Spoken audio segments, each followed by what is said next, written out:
Welcome back. So I went onto the internet today and bought this. I might have a spending problem, but let me explain.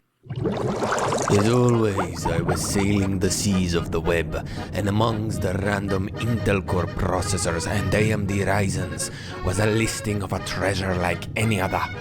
14 cores, 28 threads, 35 megabytes of cache. And it will be all revealed just for 2 doubloons. So like any good pirate, I grabbed my doubloon credit card and purchased it. And yeah, here we are. So let's see what I got.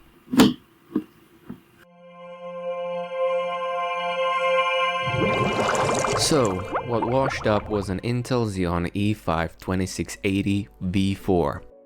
I can already hear some people say, what is a Xeon?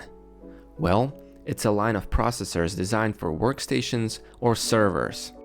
If we just consider this generation of Xeons, the families of processors are similar to Intel's consumer counterparts.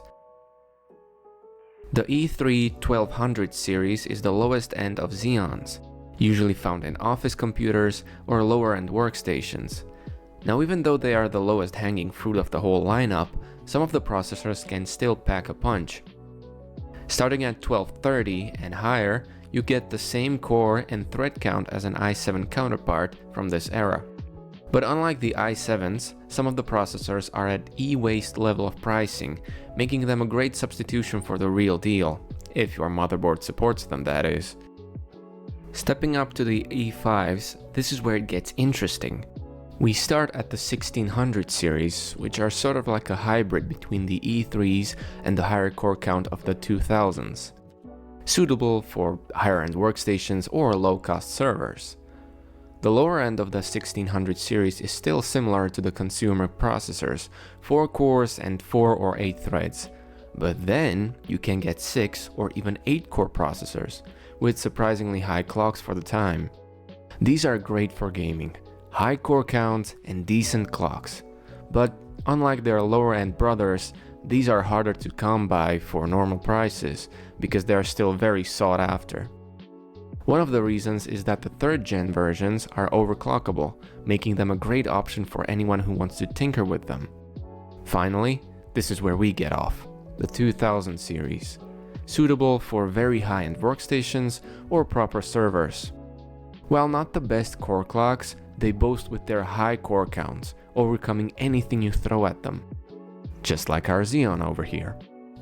Like I mentioned already, it has 14 cores, 28 threads, boosting up to 3.3 GHz. Usually though, you'll only see it boost up to 2.8 or 2.9 due to how the boost clock gets reduced based on how many cores are being used. Being a Xeon, it supports ECC memory, which is more reliable thanks to their data corruption detection, at the cost of speed. To counteract that speed, the processor has 4 memory channels. If they're all filled, the potential bandwidth is almost as high as some processors of today. Mind you, this is a 9-year-old processor, so that is extremely impressive. Not only is the bandwidth impressive, the multi-core performance is still pretty good. Not compared to processors with the same core count, of course, but processors like the i5 3600. And all of that just for 30 euros. That sounds like an extremely good deal, no? Surely there's a reason for that price. Well, it's stuck on LGA 2011/3, a socket found either on HDD motherboards or server boards from 2015, and good luck finding a working one for a normal price. Actually, luck seems to be on our side, because AliExpress is flooded with newly made boards that are being sold for extremely cheap. One of these motherboards also washed up with my processor, the Machinist E5 RS9. I got this one for 60 euros. While the I/O is lackluster, it's a good enough vessel for this processor. I do advise looking at the reviews for these first before purchasing, because many might have some weird quirks. One example I can think of is one of these motherboards didn't support 3-pin fans. They would simply run at full speed all the time. The BIOS had settings for this, from automatic presets to setting the RPM manually, but completely everything was ignored. All I had to do was to check before buying it and I would have known. This one was fine, however. I would like to mention that some of these motherboards also support Xeon overclocking or pushing the boost clocks to be the same as it would be for a single core workload. But I'm not going to delve into that, mainly because back then I didn't know you could do this, but also I don't have this machine anymore, so I can't test this. To test this hardware, I cooked up this machine for 394 euros. Here are the specs. They should be good enough to see this processor run at its full speed. And with that, we can go to our burning question.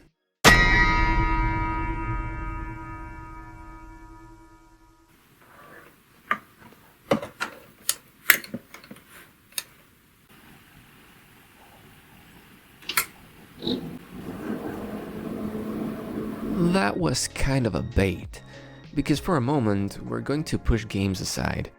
Since we're talking about a processor, you might be interested in how it compares to different processors. For that, I ran Cinebench R24, and these are the results I got. The single core performance is pretty low, but in multi-core it stacks up still great, considering that this CPU also doesn't consume that much power in comparison to the other ones. Still though, the price to performance is really good, considering how little I got this processor for. Another test is CPUZ's built-in benchmarking tool. For the fun of it, here are the results for the machine from the last video. And here's my current CPU. With that out of the way, let's start with some games now. Starting with God of War 2018. And yes, I will get some new games to test eventually, but with these older projects, I can't re-record them.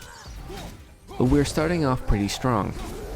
2160p high preset with FSR quality yielded a 66 FPS average, but that was limited by the GPU. 1440p with the same settings as before yielded a 95 FPS average. This is finally where we hit a CPU bottleneck. Still, very impressive results.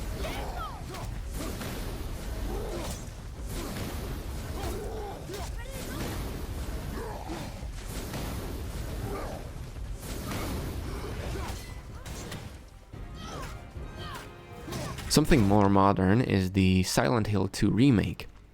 It's known to be stuttery, and with this processor, it was no exception as seen in the graph. However, it did eventually clear up and ran pretty well. Maybe it was compiling shaders, or it was just the usual Unreal Engine jank causing issues, who knows. Lowering the settings to FSR Ultra Performance, we see the limit of this processor, hitting an average of 75 FPS. Very playable in my opinion. With a better GPU, you can definitely have a really good experience.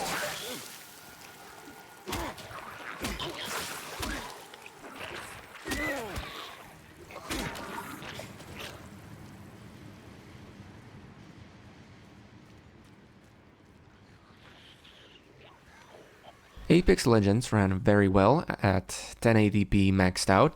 It ran at an average of 133 FPS, which is the most this processor could handle. At 1440p maxed, it averaged 109 FPS, and at 4K it averaged 64 FPS. Very impressive in my eyes.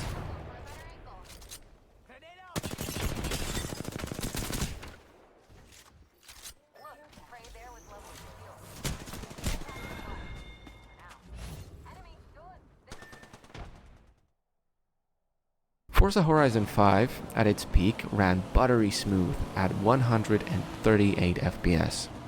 The bottleneck finally started to wear off at 1440p Ultra with 78 FPS. What I mean by that is, with the real-time metrics, I can see the GPU isn't being fully utilized. In this instance, it's just by a few percentages. Looking at the CPU usage, this would indicate to me that this is caused by single-core performance and not the whole processor being the problem. Meaning that if we had a processor with faster cores, we might have seen slightly higher averages here. Still though, it's very impressive. CS2 at the absolute lowest settings possible ran at 101 FPS. But I was playing locally with bots, and those consume a lot of CPU power. To mitigate this problem, I joined a hosted server with players. This made the FPS jump to 128. Pretty substantial, I would say. Of course, this is just to show how well it can run at its best. The best settings while maintaining this frame rate were 1440p maxed out. When I ran this at 4K, it dropped down to 100 FPS. Still pretty good though.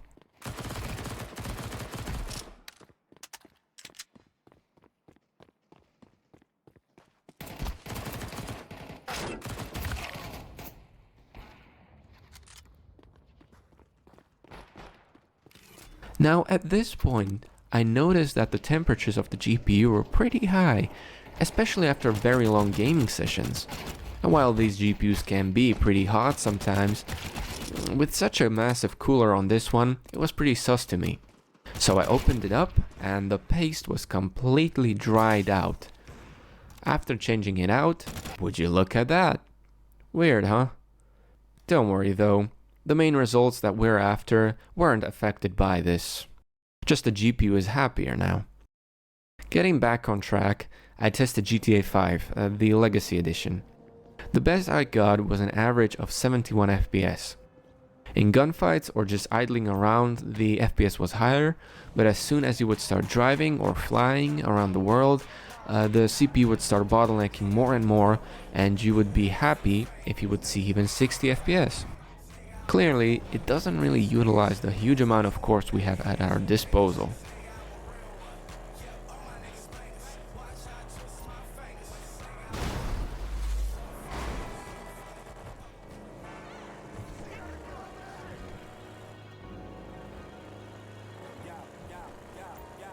Helldivers 2 is again proving that the amount of cores doesn't really help. The best I got was 54 FPS. Any cost. Found something.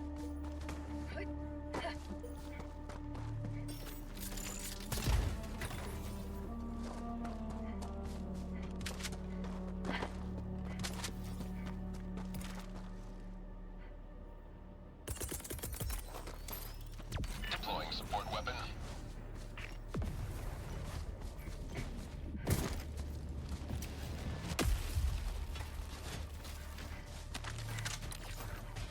Dropping a pin. The last game I tested was Call of Duty Warzone. It ran terribly, with an average of 37 FPS, usually being lower though. No matter what I did, it never ran any better. I guess it just needs way faster cores. And before you ask, no, the GPU wasn't the limiting factor. In fact, it barely did anything.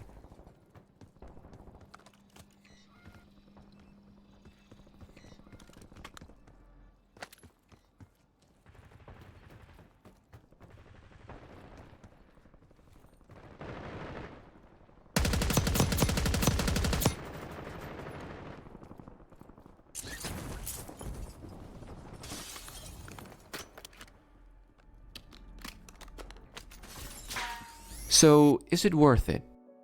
I would say yes. It performs really well. If you get the boost tweaks working like I mentioned earlier, maybe you could get even more performance out of it. And for the price, it beats anything you might be able to find. But of course, it's also important to consider that you are investing into a dead-end platform that was discontinued almost 10 years ago. So upgrading to a better CPU isn't really an option, and the feature sets of the motherboard are pretty poor. Support for these isn't also going to be any better. And as seen with some titles, the single core performance might hold you back extensively. But for a budget build, I still believe it's really good. So tell me, what do you think of the CPU? Would you still use it? If you enjoyed this type of content, drop a like and don't forget to check out my other videos. That's all from me. See ya.